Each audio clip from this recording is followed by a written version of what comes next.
The 2024 US election has had more twists and turns and more drama than a telenovela on Telemundo.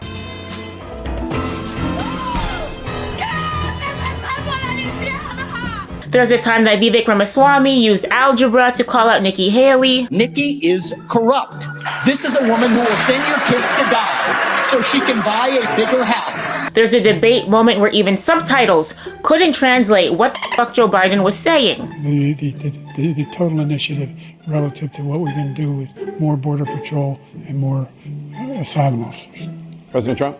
I really don't know what he said at the end of that sentence. I don't think he knows what he said either. So many things have happened this election cycle. Kamala Harris becoming the candidate despite no one voting for her. Trump's failed assassination attempt and the shoes he sold to commemorate it. Bruh. There was his second failed assassination attempt. There was the rumors about Haitians eating cats and dogs. They're eating the dogs. They're eating the cats. Eat the cat. Eat the cat. America, you should win a Golden Globe for this election cycle. It has been the most invigorating thing I've watched on TV. While there have been a lot of twists and turns, the one thing that has been consistent for a lot of voters is their concern about the southern border. Many people have accused the Democrats of getting rid of voter ID laws and leaving the southern border open in hopes that incoming immigrants will illegally vote in the US election and help Kamala Harris get elected. This is a sentiment that I've heard a lot, the fear that migrants from Mexico, Venezuela, and other southern countries will illegally vote in the 2024 election.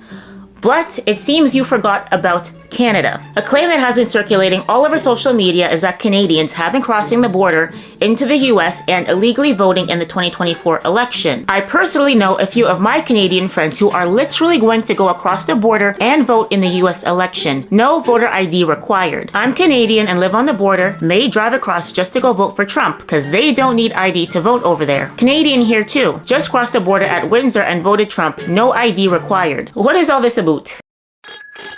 Hello everyone, if you're a new viewer, welcome. If you're a returning viewer, welcome back. If this is your second, third, fourth time watching one of my videos and you are not yet subscribed, we already go together. Okay, make it official and hit that subscribe button. As I said in the intro, the 2024 US election has been one of the craziest things I've ever witnessed.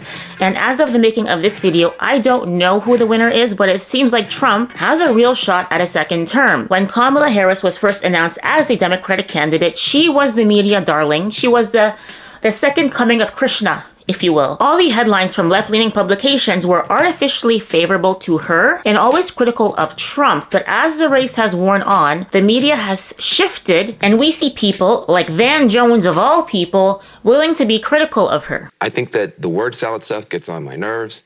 I think that some of the evasions are not necessary. Looking at the shift in the media coverage has been eye-opening, and we all know there's bias in the media, and it is most obvious during a heated election cycle such as this one. And if you're like me and you want to escape the trap of biased news coverage, the suppression of important news stories, and you want to feel confident that the news stories that you are reading are factual, you need to check out an app that I personally use and the sponsor of today's video, Ground News. Ground News is the world's first news comparison platform. They're an app and website that brings together related stories in one place to highlight important perspectives often overlooked by mainstream media. In a world where it feels like everyone has the political agenda, it's refreshing to have a platform that is completely neutral. When researching for this video about Canadians interfering in the US election, I came across this story. Trump sues CBS News for $10 billion over Harris 60 Minutes interview. So Trump is accusing CBS News of election interference related to the Kamala Harris interview. The lawsuit alleges that CBS engaged in partisan and unlawful acts of election and voter interference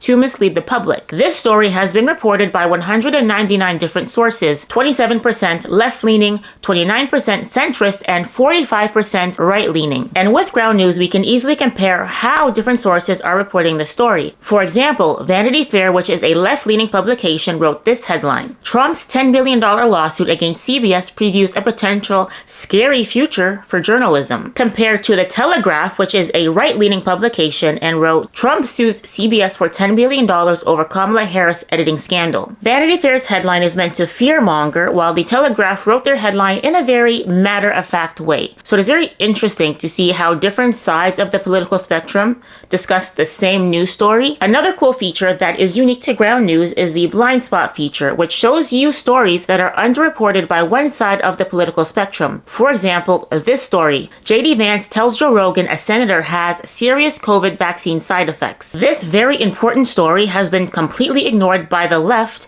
and only reported by right-leaning and centrist sources. I wonder why. We can't stop the media from having biased reporting, but we can at least recognize it as it's happening. If you like what you see, you can unlock all of Ground News' features by scanning my QR code or by going to ground.news/NCS. My viewers get 50% off the Vantage plan, which is the one that I use for unlimited access to Ground News. Subscribing not only supports my work, you're also supporting an independent platform working to make the media landscape more transparent. A special thanks to Ground News for sponsoring this video.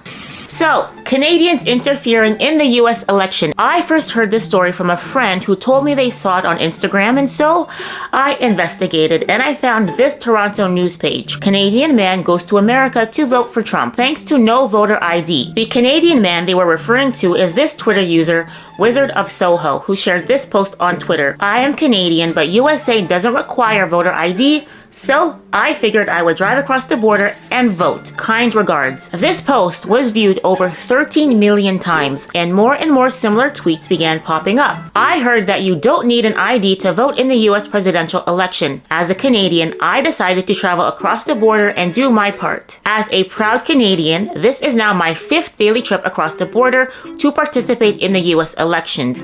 Not once have I been asked for ID. Happy to do my part for democracy. I'm Canadian, but I drove across the border to vote for Trump as many times as I can. No voter ID required. This is vote number 85. Get out and vote. You can make a difference. 85 times?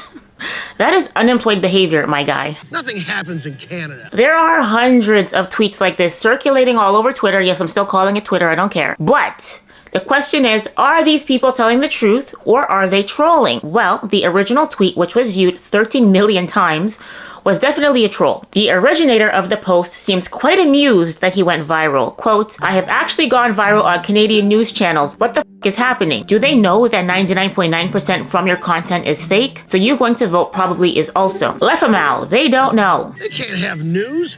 Nothing happens in Canada. So that specific story was debunked by the originator and it was debunked by Snopes as well. But are people illegally voting or attempting to illegally vote in US elections? Yes. Out of the 50 states in America, 14 do not currently require an ID to vote. And this, of course, is a major concern to many people who see this as a security flaw that can be easily exploited, and I agree. But I was shocked when I started researching this and I found stories of people who have been charged with voter fraud and they did use an ID to vote. A 76-year-old Canadian man named Robert Sutar is a permanent resident in California, and he was recently arrested for illegally voting in the 2016 election. Despite not being a US citizen, he was still able to register to vote with the Orange County Registrar of Voters. According to the DA's office, the registrar does not independently verify the citizenship of people attempting to register to vote. So what the f do you do then? Robert's crime was discovered when a tipster called into the Orange County District Attorney's election fraud hotline. So had someone not snitched on him, he would still be free to continue voting illegally. None of the articles that I found mentioned whether or not he voted in the 2020 election. They just don't bring it up at all, nor do they disclose who he voted for in the 2016 election. They do, however, say that there's no evidence that he voted in the current election. Saying that there's no evidence doesn't mean it didn't happen. You know, I bet you it was a Republican who snitched on him. I bet they know that he voted for the Democrats in the previous election, and they're like, we're not having that. We cannot have that. So they called up that tipster hotline, and they're like, I have this Canadian mother who's out here illegally voting in the elections. Come pick his ass up and send him back to Ontario. That is probably exactly what happened.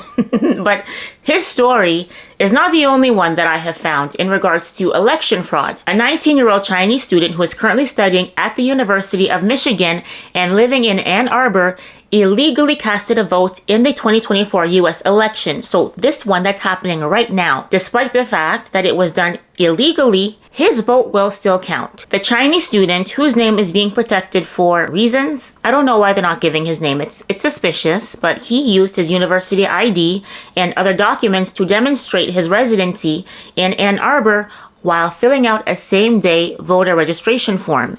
He was successfully able to cast his vote, but then later that day, he decided to go back and try to rescind his vote. And this is how he ended up getting caught, because he tried to go and take back his vote. So basically, homie snitched on himself. These are only two stories, and some will argue that you can't necessarily extrapolate that these two stories say that there is a bigger issue. And the problem with that argument is that there is no real way to know. The fact that these two people did it so easily and were not caught by the election administrators, rather they were caught because of snitching. That could point out to a serious flaw in the system. And there are agencies who have been caught trying to interfere with this election to benefit the Democrats. Lancaster County detectives has identified hundreds of fraudulent voter registration applications.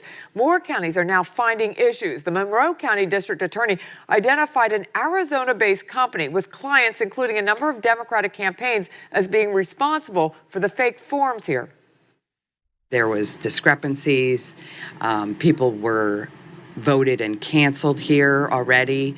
The one person was deceased. Election officials in Monroe County and the Poconos flagged about 30 voter registration applications as fraudulent. I noticed right away when they came in, they were mailed to us, the applications, and they were dated beginning in June. Lancaster County election officials noticed the same thing, forms dating back to the summer with the same signatures, fake addresses, and other issues. We want to make sure that we catch the people and that we have good prosecutions. The Monroe County District Attorney identified Field and Media Corps, a subsidiary of Field Corps, an Arizona-based organization working out of Lancaster County, as being responsible for submitting the fraudulent forms.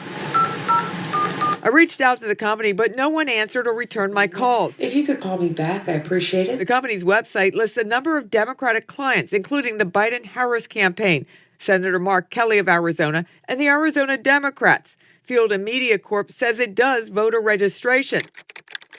The website is now down. Lancaster County Commissioner Josh Parsons would like the Pennsylvania Department of State to notify all counties to be on the lookout for potential fake voter registration forms. For the rest of the state, there ought to be an alert that goes out about this so that every county can be very cautious.